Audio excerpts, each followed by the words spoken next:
Students, आज की इस वीडियो में हम प्रैक्टिस करेंगे इंग्लिश ग्रामर के डुएस डायरेक्टेड की, जो कि हमारी क्लास 12th इंग्लिश के सप्लीमेंट्री एग्जाम और रुक जाना नहीं योजना और मेन एग्जाम के लिए काफ़ी ज़्यादा इंपॉर्टेंट है। तो वीडियो को पूरा ज़रूर देखिएगा। चलिए वीडियो को शुरू करते हैं। सो गाइस, देखिए हमारा पहला क्वेश्चन है। यहाँ पर आपको करना क्या है, आप समझ लीजिए। ब्रैकेट में कहा जा रहा है rearrange the words to make a meaningful sentence. मतलब आपको ऊपर जो कुछ वर्ड्स दिए गए हैं, इन वर्ड्स को आपको रीअरेंज करना है। अभी ये वर्ड्स रीअरेंज नहीं है। रीअरेंज अगर आप इन वर्ड्स को कर देंगे तो एक मीनिंगफुल सेंटेंस बन जाएगा जिसका कुछ मतलब निकलेगा। तो अभी ये जो वर्ड्स हैं ये अरेंज नहीं है। तो देखिए, रीअरेंज करने के लिए आपको इनको सिस्टमेटिक तरीके से जमाना है। तो कैसे करेंगे, सबसे पहले आपको यहाँ पर देखना है क्वेश्चन वर्ड। तो कुछ क्वेश्चन वर्ड आया है कि नहीं आया, बिल्कुल आया। यहाँ पे हाउ है और हाउ के साथ मेनी आया है। ठीक है, तो मैं आपको एक चीज़ क्लियर कर देता हूँ कि हाउ मेनी या हाउ मच के जस्ट बाद नाउन का यूज़ किया जाता है। तो अब हम यहाँ पे देख लेंगे, पहले क्वेश्चन मार्क आया है। तो ये जो सेंटेंस बनने वाला है, जो भी सेंटेंस बनेगा वो इंटरोगेटिव बनेगा, क्योंकि यहाँ पे क्वेश्चन मार्क है। तो बस इतना अगर आप पहचान गए तो कैसे बनाएंगे, स्टार्टिंग हम कैसे करेंगे। यहाँ पे हम सबसे पहले लिखेंगे हाउ मेनी। तो यहाँ पे मैं राइट कर देता हूँ हाउ मेनी, जो कि क्वेश्चन वर्ड है, काउंटेबल नाउन के लिए यूज़ करते हैं। इसके बाद हमें नाउन का यूज़ करना है, जो कि आएगा हमारा पेजेस। हाउ मेनी पेजेस, ठीक है, हाउ मेनी पेजेस। इसके बाद देखिए हम यूज़ करेंगे helping verb are there. How many pages are there. अब आएगा इसके बाद इन, देन राइट कर दीजिए दिस, इन दिस, और मैं यहाँ पर राइट कर देता हूँ बुक। और क्वेश्चन मार्क है तो लास्ट में क्वेश्चन मार्क को यूज़ कर लीजिए। अब इसको रीड करते हैं। How many pages are there in this book. इसका मतलब ये निकला कि इस पुस्तक में कितने पेजेस हैं। ठीक है, ये एक मीनिंगफुल सेंटेंस बन गया। अब आप इसको नोट करना चाहें तो नोट कर लीजिए, स्क्रीनशॉट लेना चाहें तो स्क्रीनशॉट ले लीजिएगा। ओके, क्लियर है। चलिए मूव करते हैं नेक्स्ट क्वेश्चन की तरफ, जो कि हमारा सेकंड नंबर का। इसमें हमसे कहा जा रहा है he is too poor to pay his fees. करना क्या है, change into complex sentence using so that. वो आपको सो दैट का यूज़ करके ये जो सेंटेंस है, इस सेंटेंस को कॉम्प्लेक्स सेंटेंस में चेंज करना है। तो कॉम्प्लेक्स सेंटेंस में चेंज करने के लिए बच्चों आपको करना क्या है, ये जो टू है, इस टू को हटाकर आपको यूज़ करना है सो का। ठीक है, टू के प्लेस पर आपको सो का यूज़ करना है। इसके बाद आपको देखना है कि ये जो सेकंड वाला जो टू है, तो ये जो टू है, इस टू को हटाकर आपको दैट का यूज़ करना है। किसका यूज़ करना है, दैट का यूज़ करना है। लेकिन स्टार्टिंग में जो सब्जेक्ट यूज़ हुआ है, यहाँ पे ही यूज़ हुआ है, तो आपको वही सब्जेक्ट यूज़ करना है। और प्रेजेंट की बात है तो आपको कैन नॉट का यूज़ करना होता है। और अगर पास्ट की बात होती है तो आपको कुड नॉट का यूज़ करना होता है। ठीक है, ये एक रूल होता है। अब देखो कैसे बनेगा, मैं आपको प्रैक्टिकली बता देता हूँ। तो हम यहाँ पे यूज़ करेंगे ही इज़, टू को हटाकर हम लिखेंगे सो, देन लिख दीजिएंगे poor. He is so poor. अब ये जो टू है, इस टू को हटा दीजिए, आप यहाँ पे लगा दीजिए that he is so poor that. ठीक है, अब रुक जाइए। अब देखिए यहाँ पर सब्जेक्ट क्या था, ही, तो दैट के बाद यही सब्जेक्ट आप यूज़ कर लीजिए ही। यहाँ पे अगर शी होता तो हम शी यूज़ कर लेते, जो भी सब्जेक्ट होता उसी को यूज़ कर देते। अब इज़ आया है, प्रेजेंट की बात है, तो यहाँ पर आप लगा दीजिए कैन नॉट। अगर पास्ट की बात होती, वाज आता, तो हम लगाते could not. He is so poor that he can not. अब यहाँ पे क्या लिखा है, पे हिज फीस, तो यहाँ पे राइट कर लीजिए पे, देन हिज फीस। अब इसको रीड कर लेते हैं। He is so poor that he can not पे हिज फीस। वह इतना गरीब है, भाई कितना गरीब है कि वह अपनी फीस पे नहीं कर सकता है। ठीक है, तो इस तरह से हमने सो दैट का यूज़ कर लिया है टू टू के प्लेस पर। अगर सो दैट के प्लेस पर टू टू का यूज़ करवाया जाए तो बहुत आसान है। उसको भी आप कैसे करेंगे, ही इस सो को हटाकर आप टू लगाएंगे और डेट से लेकर नॉट तक के सेंटेंस को हटा के दूसरा टू लगाएंगे, तो ये वाला आपका बन जाएगा, ये आपका आंसर हो जाएगा, ये क्वेश्चन हो जाएगा। ठीक है, he is too poor to pay his fees, ये आपका आंसर बन जाएगा। ठीक है, दोनों ही तरीके से पूछा जाता है। अब आते हैं हम नेक्स्ट क्वेश्चन की तरफ, जो कि हमारा थर्ड नंबर का। Suraj shut the door. Change into negative. इसको नेगेटिव में चेंज करना है, तो नेगेटिव में चेंज करने के लिए सबसे पहले आप इसको पहचानिए कि ये कौन से टेंस का है। यहाँ पर देखिए शट लिखा हुआ है, जो कि V2 है, V1 नहीं है बच्चों। अगर V1 होता तो यहाँ पर एस का यूज़ होता, शट्स होता, क्योंकि प्रेजेंट में नहीं है, पास्ट में है। शट की तीनों फॉर्म शट ही होती हैं। सेंटेंस पास्ट में जा रहा है तो हम इसको नेगेटिव बनाएंगे। तो कैसे बनेगा, मैं इसको थोड़ा सा सेट कर लेता हूँ, ये रहा। और ये हम सबसे पहले यूज़ करेंगे सब्जेक्ट, जो कि हमारा सूरज। इसके बाद हम यहाँ पे हेल्पिंग वर्ब यूज़ करेंगे डिड, क्योंकि पास्ट में ऑल सब्जेक्ट के साथ हेल्पिंग वर्ब डिड यूज़ की जाती है। नेगेटिव बनाया जा रहा है नॉट। और देन वर्ब की फर्स्ट फॉर्म जो कि शट है, शट की तीनों फॉर्म सेम रहेंगी। Shut the door, door. Suraj did not shut the door, Suraj ने दरवाज़ा बंद नहीं किया, ये बन गया हमारा नेगेटिव। अब आते हैं हम next. She watch movie for 2 hours. यहाँ पे देखिए टाइम दिया गया है, अनसर्टेन टाइम दिया गया है, तो ये सेंटेंस हमारा प्रेजेंट परफेक्ट कंटिन्यूस में जाएगा। तो प्रेजेंट परफेक्ट कंटिन्यूस में बनाने के लिए शी के बाद हेल्पिंग वर्ब आपको यूज़ करना होगी has been, she has been. Watch है तो आप लगा दीजिए जहाँ पे वॉचिंग, आईएनजी फॉर्म का यूज़ कर लीजिए, शी हैज़ बीन वॉचिंग। बाकी मूवी फॉर 2 आवर्स, ये जैसे का तैसा रहेगा। सब्जेक्ट सिंगुलर शी है इसलिए हेल्पिंग वर्ब यूज़ करेंगे has been then watching. She has been watching movie for 2 hours, इसका मतलब ये निकला कि वे 2 घंटे से मूवी देख रही है। ओके, चलिए आते हैं नेक्स्ट क्वेश्चन की तरफ, जो कि आपका 5th नंबर का, I am buying mangoes. Passive voice में चेंज करना है, तो पैसिव वॉइस में चेंज करने के लिए सबसे पहले आपको ऑब्जेक्ट चाहिए रहता है, जो कि है मैंगोज। तो हम यहाँ पे राइट करें मैंगोज, मैंगोज प्लूरल है, देन हम हेल्पिंग वर्ब लगाएंगे आर। कंटिन्यूस की बात है तो यहाँ पर यूज़ कर लीजिए बीइंग, कंटिन्यूस में बीइंग का यूज़ किया जाता है। पहले हमने ऑब्जेक्ट लिया मैंगोज, देन हमने हेल्पिंग वर्ब लगाई आर, बिकॉज मैंगोज जो है प्लूरल है। बीइंग का यूज़ किया, सेंटेंस कंटिन्यूस में है, और V3 चाहिए तो V3 बाई की होगी bought, mangoes are being bought. इसके बाद देन बाय, आई का हो जाएगा me, mangoes are being bought by me. Okay, ये हमारा आंसर हो गया। अब आते हैं नेक्स्ट 6 नंबर का, he saves money so that he may buy a car. Rewrite using non finite clause, non finite clause का आपको यूज़ कर रहा है, तो he saves money so that को यहाँ से हटा दीजिए सबको, और यहाँ पे आप यूज़ कर लीजिए टू का।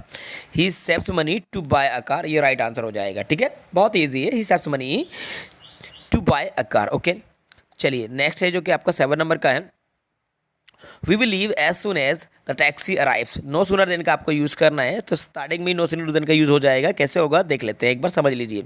स्टार्टिंग में आप यूज़ कीजिए नो सूनर, नो सूनर, ठीक है। नो सूनर के बाद देखिए द टैक्सी अराइव वाला जो सेंटेंस है इसको बना दीजिए इंटरोगेटिव, क्योंकि नो सूनर के बाद आने वाला जो सेंटेंस है वो इंटरोगेटिव हो जाता है। तो नो सूनर ये प्रेजेंट का है, इसलिए हम यूज़ करेंगे helping verb does. No sooner does the taxi arrive, ऐसा हट जाएगा। No sooner does the taxi arrive, then हम कॉमो को हटा कर यूज़ करेंगे देन का। अब क्या बचा, वी विल लीव, तो यहाँ पे आप यूज़ कर लीजिए वी विल लीव। ठीक है, एज सुन एज हट गया, क्योंकि एज सुन एज के प्लेस पर हमने नो सूनर का यूज़ किया। एज सुन एज को हटाया, एज सुन एज को रिप्लेस किया नो सूनर से। इसके बाद नो सूनर के बाद वाला जो सेंटेंस है द टैक्सी अराइव्स, इसको इंटरोगेटिव बनाया और कॉमे को हटाकर हमने देन लगाया। बाकी जो पहला सेंटेंस था जैसे का तैसा। ओके, चलो आगे बढ़ते हैं नेक्स्ट। तो ये रहा नेक्स्ट प्रैक्टिस सेट आपके लिए। Ram close the door, dogs में नॉट एंटर। करना क्या है भाई, सो दैट का यूज़ करना है, तो सो दैट आपका बीच में आ जाएगा यहाँ पे, सो दैट जिसका मतलब ताकि, जिससे कि Ram close the door so that dogs में नॉट एंटर। तो राम ने दरवाज़ा क्लोज किया जिससे कि, या फिर ताकि डॉग्स जो है वो अंदर प्रवेश ना कर सके, तो सो दैट यहाँ पे बीच में लग जाएगा। अब आगे आते हैं, Indore is not as big, Indore इतना बड़ा नहीं है, एज मुंबई जितना बड़ा Mumbai. Rewrite sentence comparative degree, तो कंपेरेटिव डिग्री का आपको यूज़ करना है। ठीक है, तो कंपेरेटिव डिग्री का यूज़ करने के लिए करेंगे क्या, सबसे पहले आप नेक्स्ट वाला जो लास्ट वाला ऑब्जेक्ट है उसको देखिए। जैसे मुंबई है तो पहले आप लिखिए मुंबई, यहाँ पे राइट कर देते हैं मुंबई, फिर लिखेंगे इज़, मुंबई इज़। इसके बाद कंपेरेटिव डिग्री का यूज़ कर रहे हैं, तो बिग की कंपेरेटिव डिग्री क्या होगी, bigger. Mumbai is bigger, than लग जाएगा than Indore, Indore. Mumbai is bigger than Indore. देखो Indore is not as big, Indore इतना बड़ा नहीं जितना बड़ा मुंबई, तो भाई मुंबई बड़ा है ना इंदौर से, तो Mumbai is bigger than Indore, तो यहाँ पे बिगर यूज़ हो जाएगा, देन लग जाएगा। आगे बढ़ते हैं,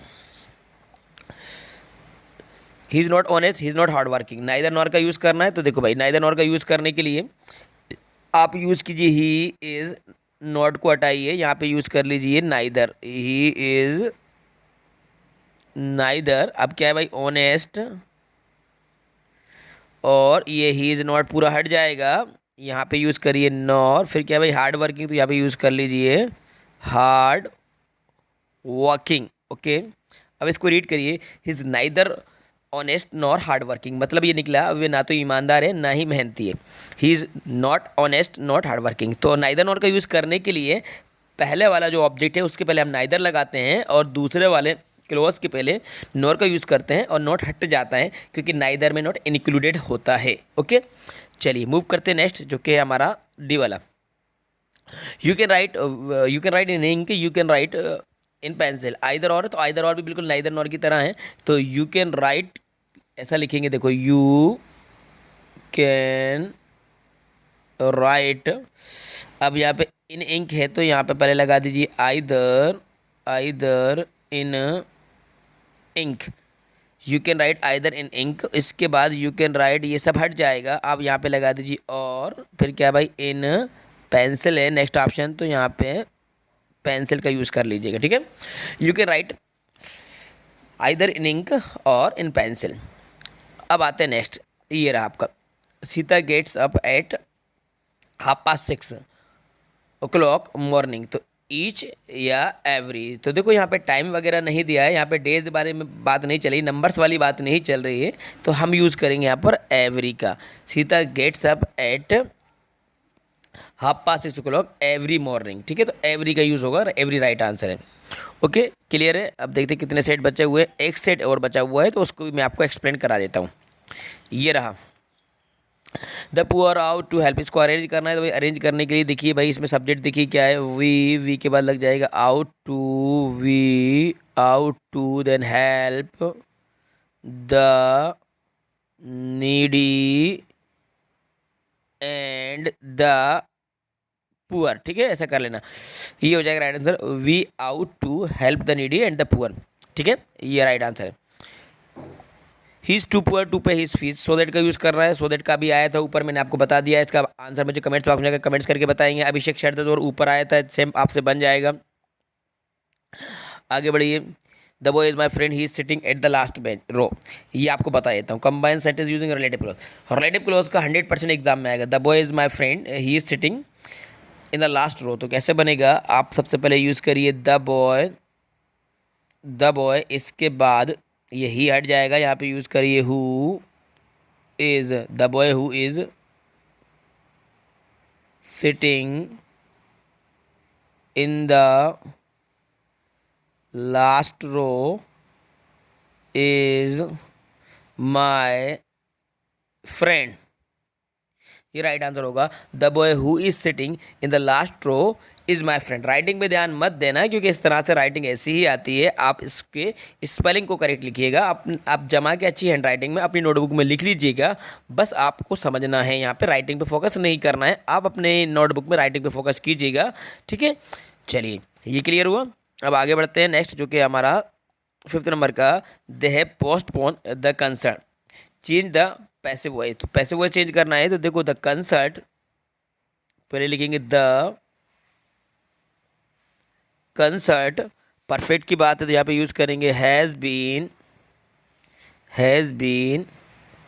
पोस्टपोन